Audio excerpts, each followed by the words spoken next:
Bukan yang kia, bukan melak berpunya kelak lagi.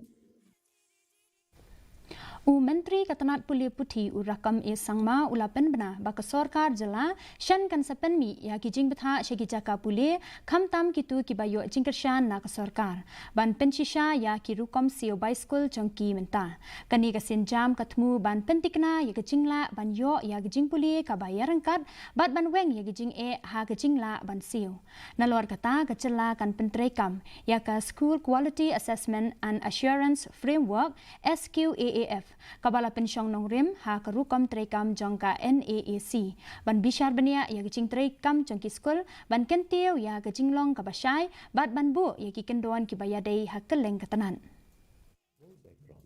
Those who are supported by the government, we will write to them. We will issue them a notice that their justification, why they are charging fees of so high. So therefore, yes, we will definitely we will ask them why the justification of the reason why they are charging fees so high. So I would, but as a minister today, it's my pleasure to request all the institutions across the state to kindly consider the students from all sections.